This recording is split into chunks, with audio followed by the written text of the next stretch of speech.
My wife forgot our anniversary, so I didn't pick her up at the airport. Am I the for not forgiving her despite her later apology? My wife forgot our anniversary, so I decided not to pick her up at the airport. I am a 23-year-old male married to Olivia, 25. We've been together for 5 years, and I'm reaching a breaking point. Let me set the stage. It's our 5th wedding anniversary. You'd think that after 5 years of marriage, some recognition of the milestone would be expected, right? I had been dropping hints for weeks, saying things like, I can't believe we've been married for 5 years, or, do you think we'll do anything special for our anniversary this year? She responded distractedly, as I expected, given her hectic schedule. Then the day arrived, and everything went as usual. She didn't say anything. There were no flowers, no meal, and no mention of our anniversary. I mean, I had gone all out every year before, organizing surprise dinners, writing meaningful messages, and sending thoughtful gifts. But over the past few years, it seemed like I was the only one making an attempt. So I brought it up. I said something like, hey, I suppose we aren't celebrating today? She just laughed it off, saying, oh, we'll do something later, don't worry.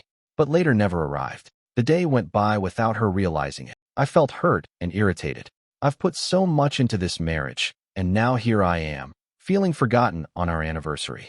Then things began to spiral. She had a business trip arranged for the same week, departing on the 14th and returning the following evening. She asked me to bring her up from the airport, as usual. At first, I hesitated. I had been giving passive-aggressive indications about my feelings, but she didn't appear to notice. Instead, she kept making jokes about how weary she was from the trip and how excited she was to be home, without mentioning the anniversary. It was all about work, and everything seemed okay. Frustration built up. I had been doing all the emotional work, making every special occasion memorable, while she was constantly distracted or preoccupied. That night, after lying awake for several hours, I made a decision. I was not going to pick her up at the airport. I wasn't about to reward her contempt for me. Maybe if I stopped being so accommodating, she'd realize how much she took me for granted. I did not text her, call her, or do anything when she gave me the normal message with her flight information, time, gate, and ETA. I didn't answer. I did not even acknowledge it. It felt empowering to simply not care, even if only for a moment. I spent the day doing my own thing, treating myself as I deserved, with no regard for Olivia's flight or her return. Around 8 p.m., I began receiving texts from her, one after the other. She started phoning over and over. I simply ignored it. A part of me felt bad, but the majority of me felt strangely satisfied.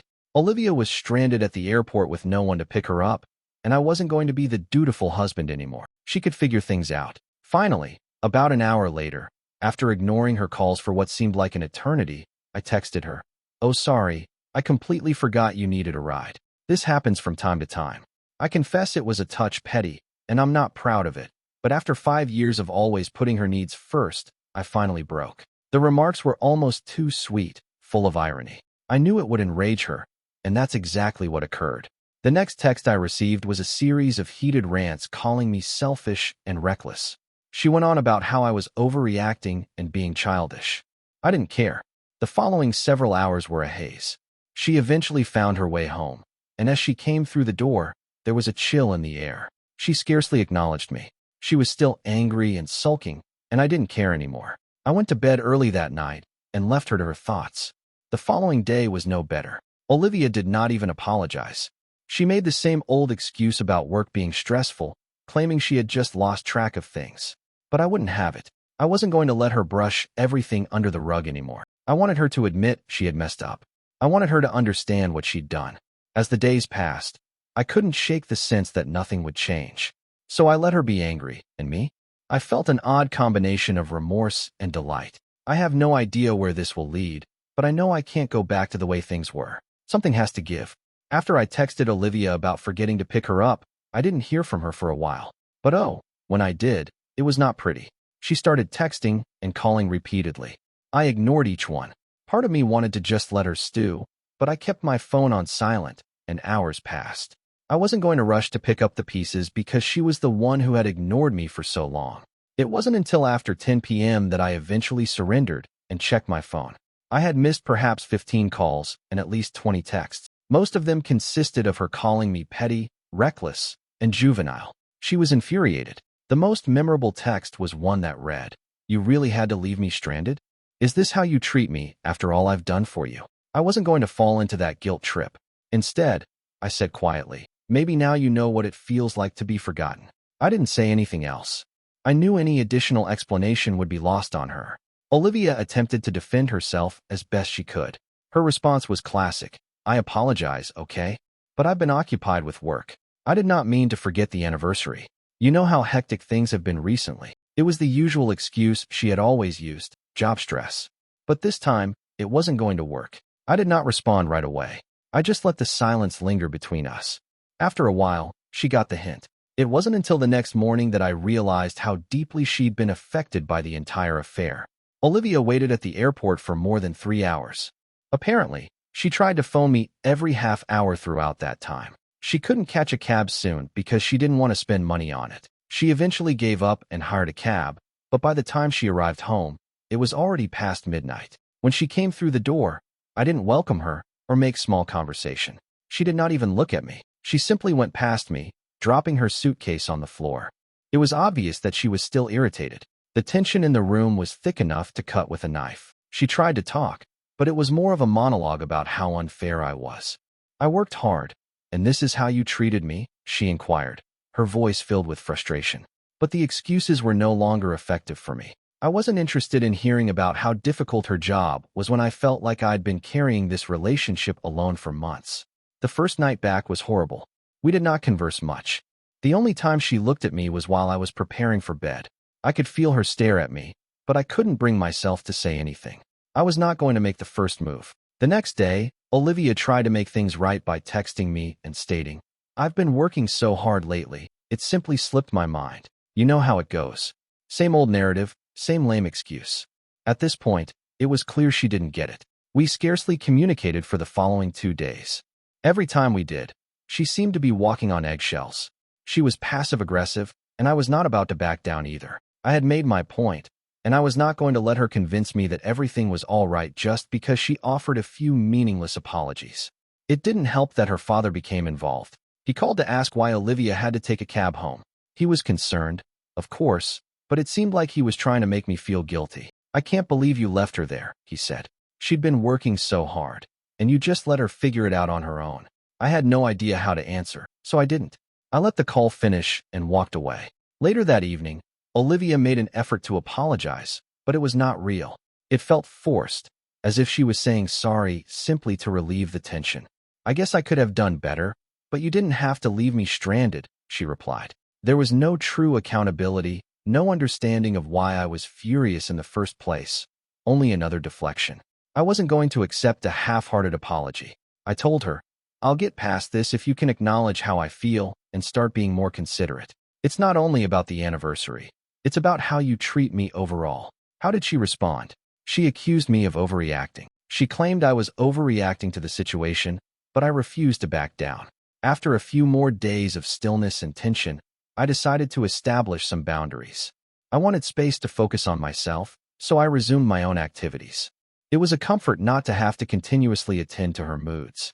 Olivia wasn't delighted with this, but she made one more effort to make things right. She made a dinner reservation for the two of us, stating it was to compensate for something. I wasn't sure if she truly believed it would heal things, or if it was a last-ditch effort to escape true responsibilities. Regardless, I wasn't sure if it was enough. I was still waiting to see if she was truly going to change. Is this a serious attempt, or just another temporary fix that will come apart in a few weeks? Following the airport incident, Olivia determined to attempt to set things right. She made a dinner reservation at a restaurant, claiming it was to make amends for everything that had occurred. I won't lie, part of me was cautiously optimistic. Maybe this was the moment she realized how much she had hurt me and decided to make an effort. But as usual, this was not the case. Olivia texted me at midday on the day of the dinner to inform me that the reservation had been made for 7 p.m. I didn't sense any enthusiasm. I was simply going through the motions. Perhaps it was the fact that this wasn't our first attempt to settle things, or it was the nagging feeling in my gut that this dinner would make no difference. Still, I got ready and decided to give it a shot. At least for one night, everything might be different. We got to the restaurant, and to my surprise, it wasn't as nice and private as I had imagined. Instead, it was a basic chain restaurant. the kind you go to for casual evenings when you don't want to put in too much effort. It wasn't even a place I enjoyed. I'd previously stated that I didn't like such types of places, but Olivia had chosen them regardless. I tried not to let it affect me, but it was difficult to ignore the lack of effort. It felt like she had chosen the easiest option, as if she couldn't be bothered to think about what I would want. The conversation began awkwardly. Olivia immediately began discussing how hard her job had been, going on and on about deadlines, meetings, and the amount of strain she was under. She didn't even acknowledge that she had missed our anniversary or left me stranded at the airport. Instead, she simply kept chatting about work. She said something about doing her best and being stressed out, but I couldn't help but think she was entirely missing the point. She had not apologized for the anniversary. She had not apologized for making me feel totally invisible. The more she discussed work, the more frustrated I felt. It wasn't simply that she was disregarding the larger issue. She didn't appear to comprehend how deeply her actions had hurt me, and it struck me harder than ever in that moment. I recognized that this was not an isolated incident. This was a pattern. We were sitting there trying to have a great dinner, but all I could think about was how disconnected she was from what was truly important. She didn't seem to get why I was wounded. It wasn't only about the anniversary. It was not only about the airport. It was about all the tiny things she had overlooked over the years, like the birthday surprises I arranged alone. She was too busy during the holidays, so we spent them apart. Our small conversation didn't last long, and things began to unravel. We had a minor quarrel about the food, but as often happens, it escalated into something more. She became defensive, arguing that I was being very picky and ungrateful. I attempted to clarify that it was not about the meal or the restaurant, but about everything else. That's when everything started to spill out. I told her how I felt ignored and how she never seemed to put any effort into our relationship. I mentioned the anniversaries, birthdays, and quiet nights where I felt like a supporting figure in her life. Olivia, however, deflected rather than accepting responsibility. She began talking about how nobody's perfect and how I should simply accept what I had. And there it was, the excuse I'd grown tired of hearing. Nobody's perfect. It was the mantra she usually said when things got tough, and this time was no exception. When the waiter came by to see if we needed anything else, I simply stared at Olivia. Her countenance was blank, and it was evident she was no longer listening. She made a token effort, offering me a small box of chocolates with a half-hearted smile. "Here," she answered. "This is for you. Sorry for everything." It was a lovely gesture, I suppose, but it felt insincere, a last-ditch effort to make things right without actually addressing the larger issues between us. I did not even want the chocolates. I was past the point of making little gestures. I needed something authentic. The remainder of the dinner was quiet, unpleasant, and full of meaningless platitudes. We scarcely chatted on the way home. I felt the strain in the car. Olivia was still unhappy, but I couldn't tell if she was upset with me for calling her out or with herself for not understanding why I was upset in the first place. It did not matter regardless. The silence was deafening. When we returned home, I couldn't shake the impression that nothing had changed. I thought that this time she'd understand that it wasn't about the little things, but about the broader picture. But my hopes were dashed when I looked at her and realized she still didn't see it. Olivia began completing minor household chores over the next 3 days. She washed the dishes, helped with the laundry, and cleaned up. At first, I assumed this was a sign that she was attempting to change. However, it felt more like damage control than anything else. She wasn't doing these things because she truly wanted to. She was doing them because she knew I was furious and wanted to avoid a confrontation. I noticed myself emotionally distancing more and more. I couldn't help it. I did not want to keep being disappointed. I didn't want to keep waiting for her to change when it appeared she wasn't trying. I didn't want to fix someone who refused to meet me halfway. A friend of mine advised I provide Olivia an ultimatum. "Either she changes, or you walk away," he replied. It seems harsh, but perhaps it was the wake-up call she needed. I couldn't keep on like this, always wondering if she was going to make a genuine effort. Olivia's excuses piled up over time. Work, stress, deadlines. They were always her explanations for everything. I was beginning to notice a larger problem. Olivia didn't seem to realize the developing emotional distance between us. She assumed that performing the bare minimum would suffice, but I realized that wasn't the case anymore. I began to ponder about our future together. Was this relationship salvageable? I had no idea anymore. After weeks of dealing with the same cycle, empty apologies, half-hearted attempts at change, and more excuses, I had reached my breaking point. I could not go on like this any longer. I had tried to be patient and give her opportunities to step up, but it was evident that Olivia didn't grasp it. So I decided to sit down with her and have the chat we should have had months ago. It was not easy. I'd been putting it off, hoping she'd figure it out on her own, but that wasn't happening. When she returned home from work one evening, I informed her that we needed to discuss. There was no way around this one.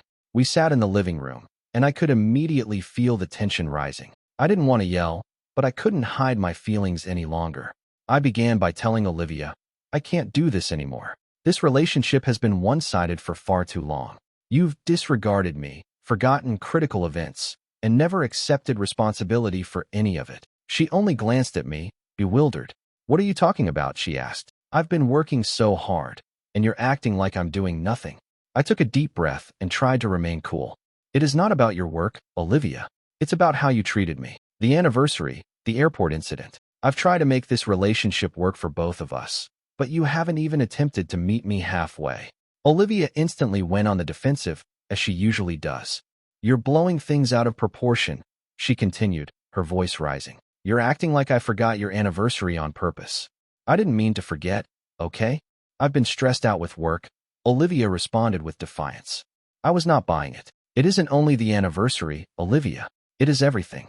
It's every time you make me feel unimportant. Every birthday and holiday passes, and I'm the only one who makes an attempt." Olivia's face stiffened. "I am not perfect, okay? Nobody is perfect. Maybe you're just too demanding. I do what I can." She placed the responsibility back on me. "Perhaps you expect too much of me." Her statement made me even enraged. "I am not looking for perfection, Olivia. I am asking for basic consideration. I am seeking respect. I'm asking you to care about our relationship in the same way that I do. But you don't, and that's what really hurts." The room fell silent for a minute. I could see Olivia wasn't expecting this type of discourse. She squirmed uneasily in her seat, obviously unsure how to answer. "I guess I could have done better," she said. But it was clear she didn't truly believe it. She didn't really accept responsibility for anything. She wasn't even apologetic. She was simply stating what she needed to say. "I'm not interested in hearing you say you could have done better," I stated calmly. "I need more than that. I need to know you understand it. I need to know you understand how much your negligence has harmed me. And I need you to demonstrate that you are prepared to make an attempt." Olivia avoided staring at me. I could tell she was uncomfortable, but I was not done. I had one final point to make. "How would you feel if the roles were reversed, Olivia? How would you feel if I forgot about our anniversary and left you at the airport?" For the first time in the conversation, she was silent. Her mouth opened, but no words emerged. I could see the wheels moving in her thoughts, and for a brief time, it appeared that the truth had finally been accepted. She didn't say anything for quite some time, and I let the stillness hang in the air. Finally, Olivia broke the pause with a low, "I'm not sure. I suppose I'd be pissed." I nodded. "Exactly. That is how I feel. That is how I have felt for a long time." I proposed something simple. Couples activities, such as frequent date nights, or simply spending time together to restore the connection we once had. I wanted to see if she was truly willing to put up the effort to alter things. "We can try it, but it will require work from both of us. I can't keep carrying this relationship by myself," I admitted. Olivia stared at me and hesitated for a second. "Okay, I'll try," she answered, but her tone was flat, as if she was simply repeating what she thought I wanted to hear. "I'm not sure whether date nights will solve anything, but I'll try." That was the lackluster response I expected. It felt more like a responsibility than a commitment. I knew I had to wait a few weeks to see whether anything would change.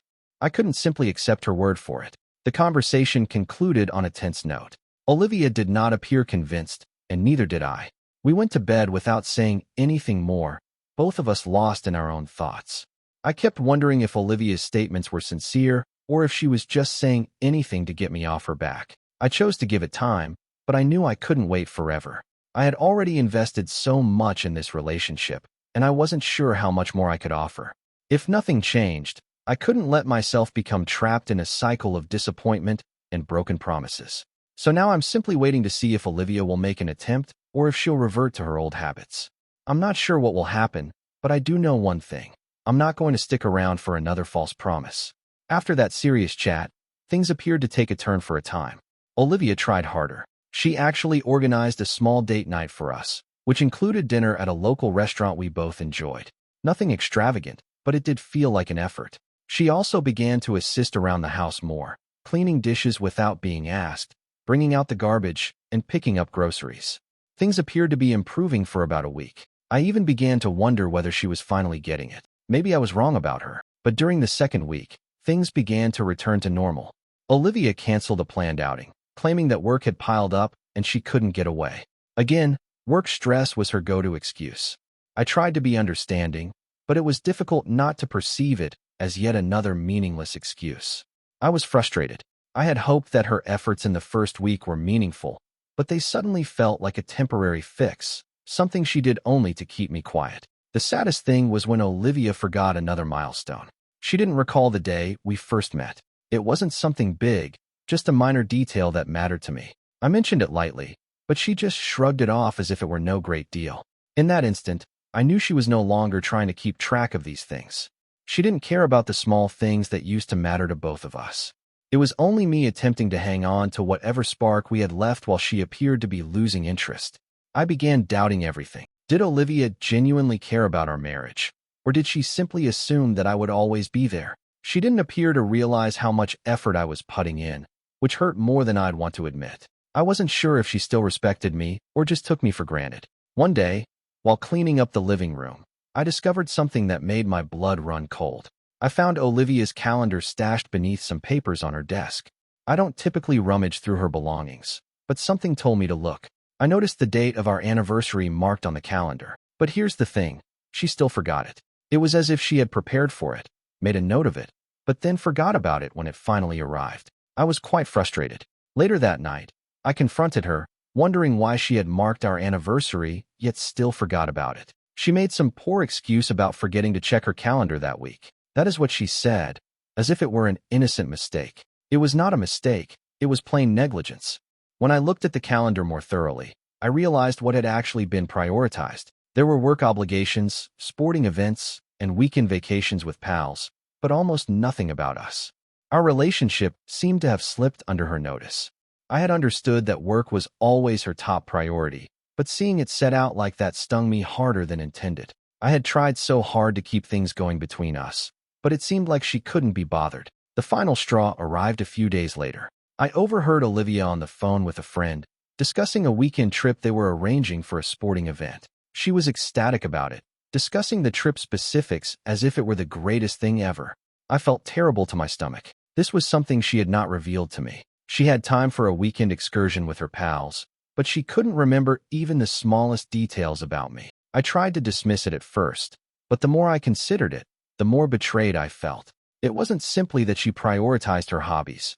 She never thought about how I'd feel. She had plenty of time and energy for everything else. But when it came to us, I felt like an afterthought. So I stopped engaging. I stopped making an attempt. I stopped texting her throughout the day and trying to make small chat when she arrived home. I felt if she didn't notice the distance between us, she probably never would. I needed her to see what was going on. I needed her to feel how I was feeling. Eventually, our pals noticed. They were initially all on Olivia's side, claiming that I was overreacting, but eventually, they noticed it as well. Several friends contacted me, stating they understood my unhappiness and even confessed Olivia had been selfish. They told me I deserved better, and I understood I wasn't alone in seeing the reality. But nothing changed.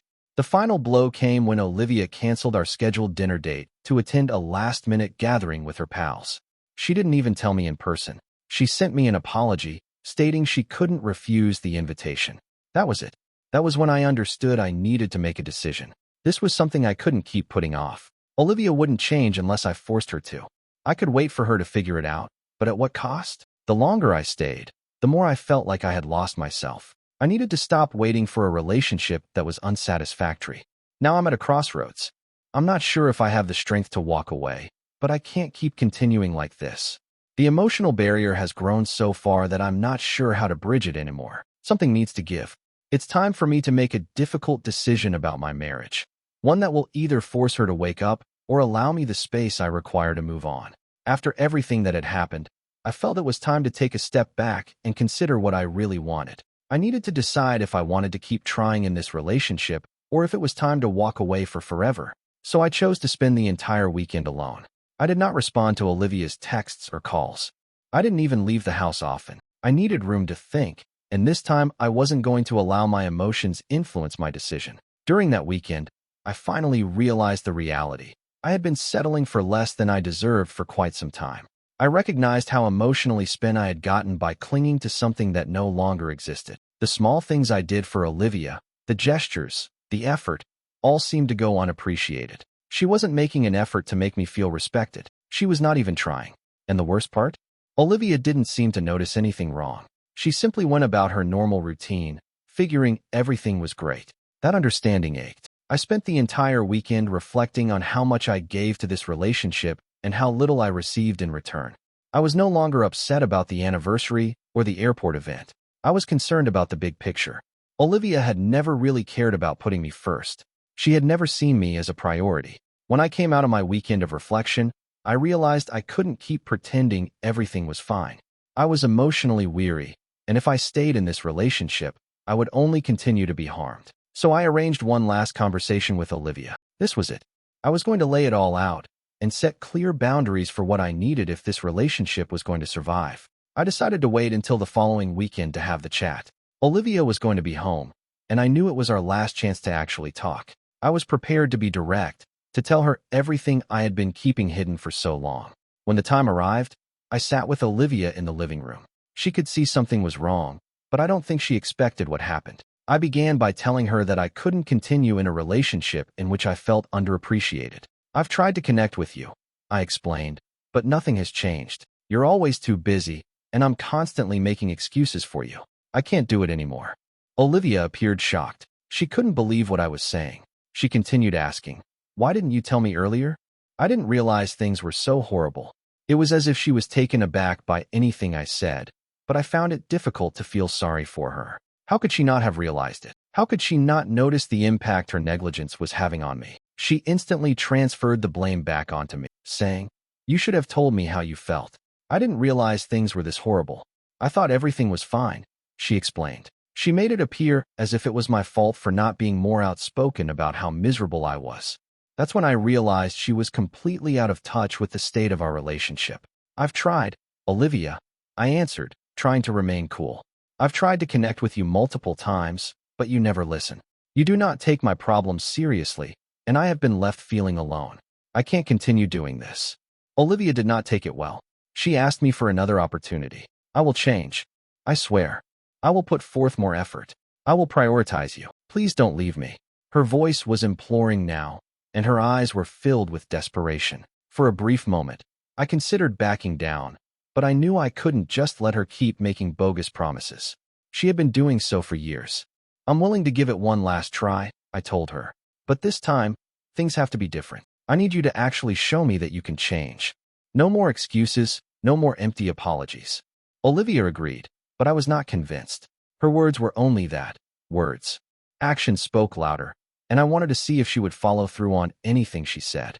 We discussed specific things she could do: make time for us, organize more thoughtful dates, and be present while we were together. It was a modest list, but it was the beginning. The following few days saw a variety of tiny but obvious changes. Olivia began planning dates again. They weren't lavish, but they were thoughtful, and she was obviously trying. She began to be more present at home, taking the time to talk to me rather than disappearing into her phone or watching TV. It felt like a start in the right direction, but a part of me didn't believe it would endure. Several days later, Olivia surprised me with a handwritten note. She apologized for everything, realized how much I had been carrying in the relationship, and stated her commitment to making significant changes. I was shocked. This was the first time she had truly accepted responsibility for her acts, and it meant a lot to me. It was a step forward, but I was still unsure whether it would be sufficient. I began to sense a glimmer of hope, but I maintained my hard boundaries. I wasn't going to let myself slip into the same habits. I needed to see actual, long-lasting progress.